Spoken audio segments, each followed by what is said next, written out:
오늘 말씀 제목이 이렇게 봉사해야 합니다 여서 뭔가 봉사하는 방법을 가르쳐 줄 뉘앙스처럼 들릴 수도 있겠지만요, 그렇지 않습니다. 오히려 본질적이고 봉사하는 우리의 마음과 자세에 대한 이야기를 좀 나누게 되겠습니다. 오늘 저녁 예배는 남선교회 연합회 순회 헌신 예배로 드리고 있는데요, 어떤 본문으로 말씀을 전해야 할까 고심이 많았습니다. 그래서 성경을 이 말씀 저 말씀을 찾아보다가요, 우선 남선교회가 무엇을 하는 곳인가 좀 알아야겠다 싶어가지고 좀 찾아봤습니다. 교회 용어 사전에는 선교회라고 해서 이렇게 되어 있습니다. 선교와 봉사와 친교를 목적으로 하는 감리교회나 대한예수교 장로의 통합의 소그룹 조직 가운데 하나라고 이렇게 정의되어 있고요. 남선교회 전국 연합회 홈페이지도 들어가서 설립 목적을 한번 살펴보니까 핵심이 같았습니다. 본회는 하나님의 뜻에 따라 연합하여 선교적 사명을 감당하고 성경의 교훈으로 기독교적인 인격을 높이고 서로 도우며 교회와 사회의 봉사함을 목적으로 한다 라고 되어 있습니다. 그러니까 남선교회는 남자들이 함께 모여서 서로 교제하고 연합해서 교회의 선교와 봉사의 사역을 감당하는 모임이다 라는 것이죠. 그럼 이 시간 우리가 잠깐 선교가 무엇인지에 대해서 같이 생각해 보기를 원합니다. 오늘 남선교회뿐만 아니라 우리가 선교라는 단어는 우리 모두가 많이 쓰고 있습니다. 아주 친근한 단어죠. 선교사님 할 때도 쓰고요, 우리가 선교 헌금도 하지 않습니까?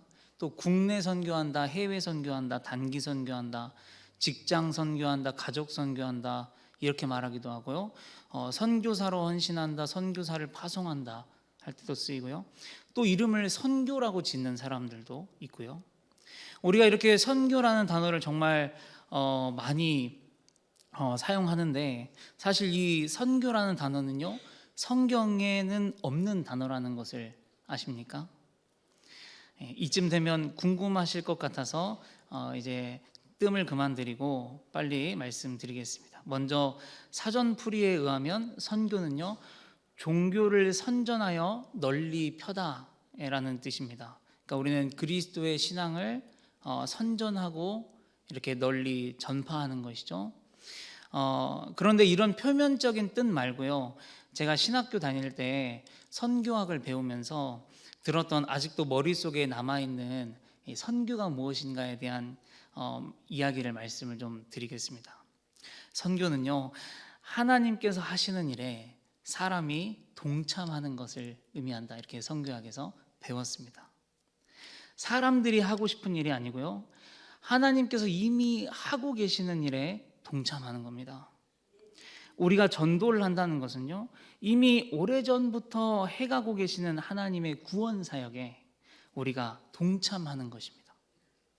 우리가 오늘날을 살아가면서 교회로서 시대적인 선교를 감당한다는 것은, 우리 완도성광교회가 이 완도 땅에서 선교를 한다는 것은 내가 뭔가를 하는 것도 아니고 내가 하고 싶은 것을 하는 것도 아니고 이미 이 완도 땅에서 사역하고 계시는 하나님, 그 하나님 아버지의 사역에 우리가 동참하는 것이라는 거죠. 그러면 뭐가 가장 중요하냐면, 하나님께서 지금 무슨 일을 하고 계시는지를 아는 것이 굉장히 중요합니다. 하나님께서 무슨 일을 이 땅 가운데 행하고 계신지 하나님의 의중과 뜻에 초점을 맞추고 파악해야만 우리가 제대로 동참할 수 있는 것이죠. 이런 것들을 이제 수업 시간에 배우고 동기와 함께 나누면서 이런 생각이 들었습니다. 우리가 왜 하나님께 정말 집중해야 되는가? 하나님의 마음과 뜻을 알려고 우리가 노력해야 되는 이유가 무언가? 왜냐하면 그렇지 않으면 우리는 하나님의 의중과는 전혀 상관없는 일을 하나님의 일을 한다는 이름으로 하게 될 수도 있기 때문이죠. 예를 들면 세습이라든지 진짜 이런 말도 안 되는 일을 지금 우리는 하나님의 일을 하고 있다라고 말하면서 하고 있을 테니까요. 그래서 우리가 하나님의 마음을 아는 것을, 뜻을 아는 것을 정말 중요하게 생각하고 집중해야 한다는 그런 이야기들을 이제 동기 분들과 나눈 적이 있었습니다. 사랑하는 성도 여러분, 그리고 오늘 남선교회 연합회 회원 여러분, 오늘날 우리는 제대로 선교하고 있을까요? 오늘 베드로전서 말씀을 한 절 한 절 나누면서 말씀을 근거해서 남선교회와 우리가 이 세대에서 어떻게 선교하고 어떻게 사역을 감당해야 하는지 나눠보려고 합니다. 우리의 선교의 방향이 하나님의 말씀에 맞춰지기를 소망합니다. 먼저 오늘 본문 말씀 7절을 함께 보겠습니다. 7절 함께 읽겠습니다. 시작. 만물의 마지막이 가까이 왔으니 그러므로 너희는 정신을 차리고 근신하여 기도하라.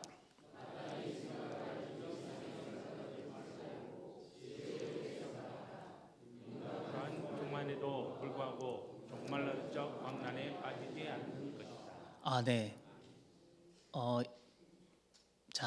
잘못됐습니다. 그 만물의 마지막이 가까이 왔으니 그러므로 너희는 정신을 차리고 근신하여 기도하라. 여기까지만 보겠습니다. 먼저 정신을 차리랍니다. 정신을 차리다가 뭐냐면 소프로네오라는 단어인데요, 건전한 마음을 가지다, 신중하다라는 뜻입니다. 이 소프로네오라는 단어가 어떨 때 쓰이냐면 제가 적절한 두 가지의 경우를 예로 가져왔습니다. 첫 번째는요, 마땅히 생각할 그 이상의 생각을 품지 말고 오직 하나님께서 각 사람에게 나눠주신 믿음의 분량대로 지혜롭게 생각하라 할 때, 이때 소프로네오가 쓰이고 있습니다. 그러니까 정신을 차린다는 것은요, 마땅히 생각할 그 이상의 생각을 품지 않는 것인데, 그 기준은 무엇입니까? 언제나 주님의 말씀입니다. 우리의 생각의 기준도 언제나 주님의 말씀입니다. 그러면 우리가 품어야 할 마땅한 생각이 뭐냐면 주의 말씀의 선을 넘어서지 않는 생각입니다. 여러분, 뱀은 하나님의 말씀의 선을 비틀었습니다. 아담과 하와는 거기에 걸렸습니다. 여러분, 우리의 죄는요, 하나님의 말씀의 기준을 내가 스스로 비틀면서 시작됩니다. 이러지 말라고 했어가 이러지 말라고 했었나? 로 바뀌면서 우리의 죄는 시작됩니다. 그래서 마땅히 생각할 그 이상의 생각을 품지 말고 지혜롭게 생각하라는 것은 말씀의 기준을 비틀지 말아라, 말씀의 기준을 넘어서지 말아라 라는 것이죠. 우리가 말씀을 많이 알면 참 좋겠죠. 그리고 아는 만큼 많이 살아내면 더할 나위 없이 좋겠습니다. 그러나 많이 알아도 살아내지 않는다면 아무런 소용이 없는 거 아니겠습니까? 말씀을 보고 듣고 기도하고 큐티하고 묵상하고 일주일에 예배를 몇 번씩 드리고 어떤 직분을 가졌다고 해도 내 삶이 말씀의 영향을 받지 못하고 내 삶에 말씀이 기준이 안 돼서 살아내지 못한다면 아무런 소용이 없는 것이죠. 이번에 4인 사색 집회 때 많이 은혜를 받으셨겠지만 진짜 한 말씀이라도 살아내는 게 얼마나 큰 은혜인지 우리가 배우지 않았습니까? 지금 내가 들은 말씀, 내가 아는 말씀을 기준 잡고 그것에 위배되거나 넘어서는 마음과 생각들은 무슨 일이 있어도 품지 않으려고 애를 쓰고요, 아는 말씀 하나라도 가지고 정말 진지하게 내 정성과 삶을 다해서 지켜보고 살아내보려고 씨름하는 믿음이 우리에게 필요한 줄 믿습니다. 오늘 이 상태를 정신을 차렸다라고 이야기하는 거예요. 정신을 차렸다. 사랑하는 성도 여러분, 우리가 마지막 때를 살아가면서 정신을 차리고 살아간다는 것은요, 말씀을 기준으로 사는 것을 의미합니다. 말씀을 넘어서지 말고, 말씀을 꼬아서 해석하지 말고, 말씀을 내 입맛대로 생각하지 않고 말씀의 온전한 뜻을 있는 그대로 살아내려고 노력하는 것이죠. 이 말씀의 의미처럼 우리가 마지막 때에 정신 차리고 살아갈 수 있기를 바랍니다. 두 번째 정신을 차린다는 것은 이런 의미가 있습니다. 임박한 종말에도 불구하고 종말론적 광란에 빠지지 않는 것이다. 이런 뜻이 있습니다. 당시 신앙생활했던 사람들은 정말로 이 종말이 곧 내가 죽기 전에 언제일지 모르겠지만 곧 임박할 거라고 믿고 살았어요. 가령 예를 들어서요, 다음 주 주일날 종말이 온다면요, 어떻게 행동하시겠습니까? 이제 딱 일주일 남았습니다. 아마도 행동의 기준이 없는 사람들은 이상한 행동을 할 겁니다. 자기의 본능대로 욕구대로 막 해보고 싶은 거 해보겠죠. 막 가지고 싶은 거 빼앗겠죠. 훔쳐서라도 죽여서라도 가지겠죠. 혼란이 예상됩니다. 물론 그때 당시에 이렇게는 아니었지만 그 시대에 임박한 종말 사상 때문에요, 이상한 행동을 하는 사람들이 있었다는 것이죠. 우리 한국에서도 그런 적이 있지 않았습니까? 언제 종말이 오고 휴거가 일어난다고요?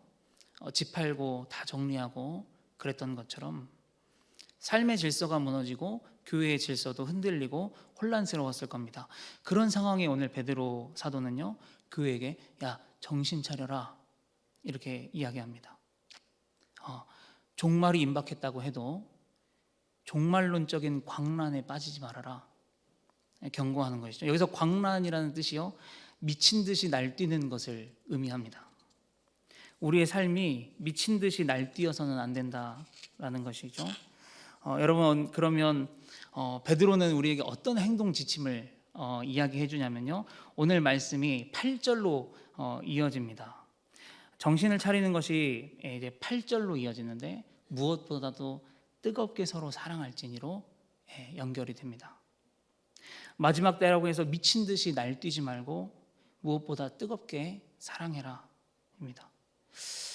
여러분, 그래서 정신을 차린다는 것에는요, 미친 듯이 날뛰지 않는다는 것에는요, 뭐가 요구가 되냐면 절제가 요구가 됩니다. 그리고 절제는요, 오직 온전한 말씀을 기준으로 하는 신앙에 의해서 유지되고요, 그것은 곧 타인을 위한 기도와 사랑으로 나타납니다. 이것이 정신을 차리는 것이라고 합니다. 사랑하는 성도 여러분, 이것이 하나님께서 저희에게 요구하시는 기준인 줄 믿습니다. 우리가 어떤 상황이어도 미쳐 날뛰지 말고 어느 때라도 뜨겁게 서로 사랑할지니라는 말씀 마음속에 담고 살아가는 저희가 되기를 소망합니다. 이어서 말씀을 보면 8절에 무엇보다도 뜨겁게 서로 사랑할지니 사랑하는 허다한 죄를 덮느니라 말씀합니다. 방금 말씀드렸지만 마지막 때에 얼마나 혼란스러웠겠습니까? 곧 종말이 임박한다고 했으니까 죽기 전에 하고 싶은 게 얼마나 많고, 정리할 게 얼마나 많고, 복수하고 싶은 게 얼마나 많고, 갖고 싶은 게 얼마나 많고, 솔직히 내 생각만 하면서 살 것 같지 않나요? 마지막이라도 나 좀 어떻게 하면 잘 죽을지 나를 위해서 노력할 것 같습니다. 그런데 말씀은 우리에게 이렇게 하라는 겁니다. 마지막이라고 해서 미쳐 날뛰지 말고 사랑해라. 그리고 이렇게 이야기하죠. 사랑은 허다한 죄를 덮느니라. 마지막 때에도 주님은 죄를 이야기하십니다.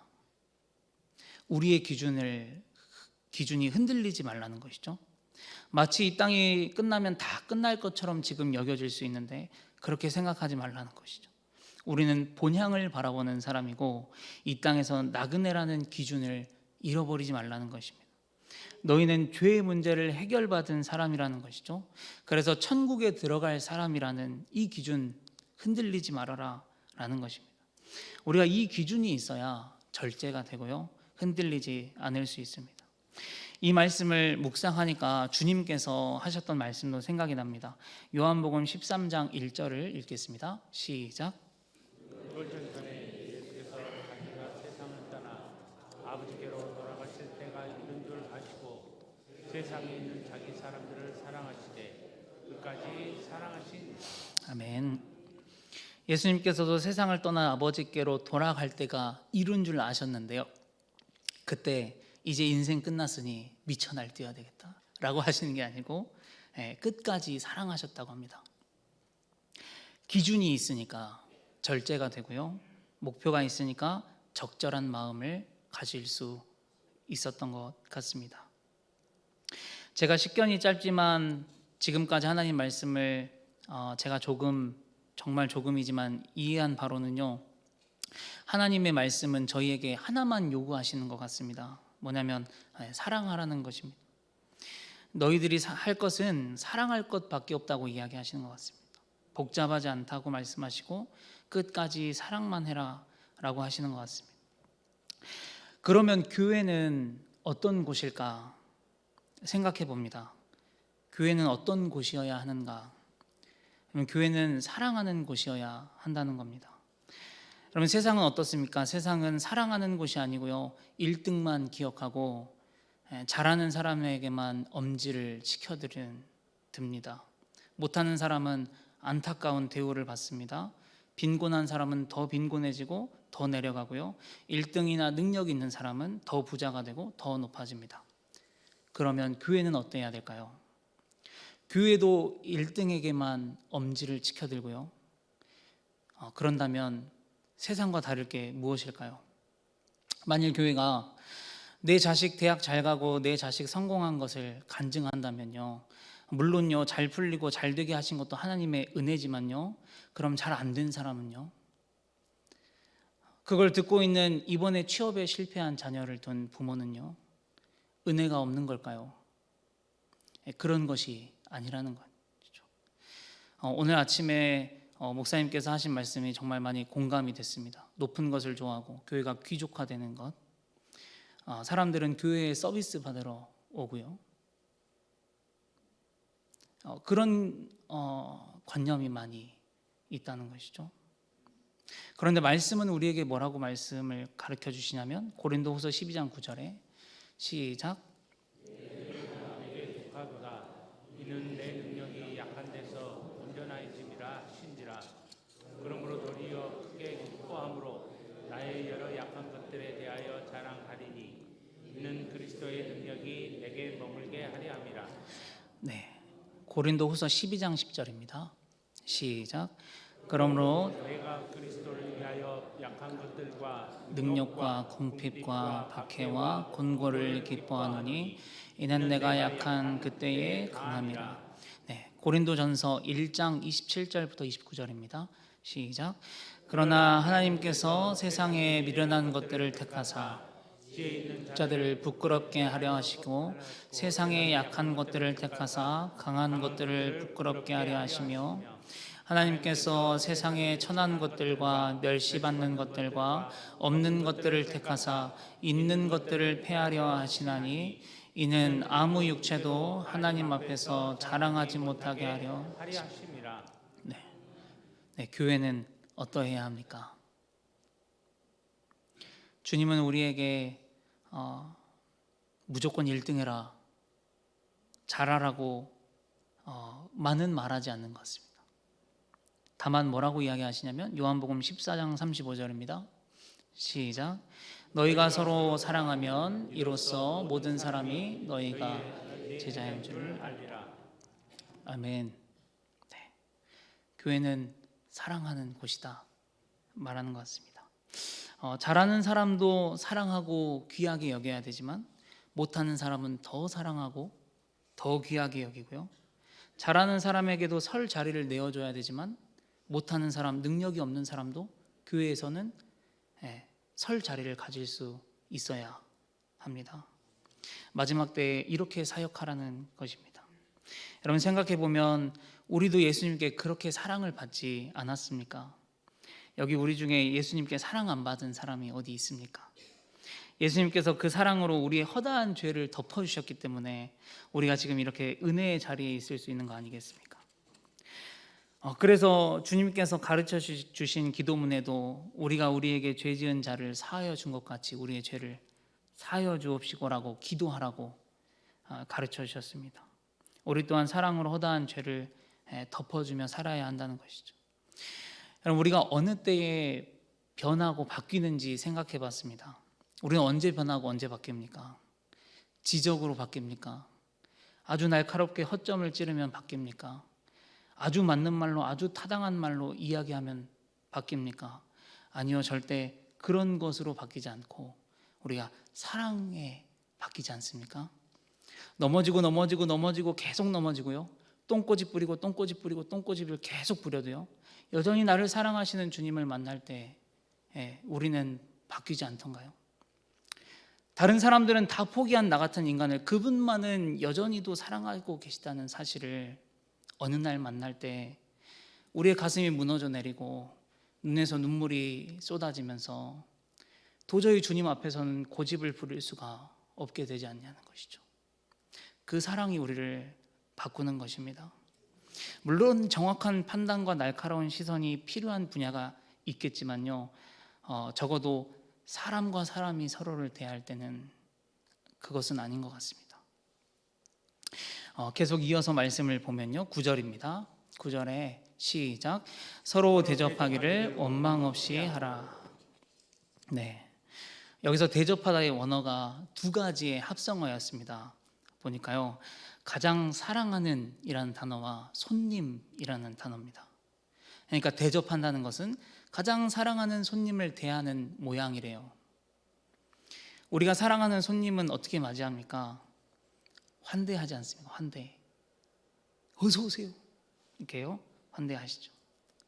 네.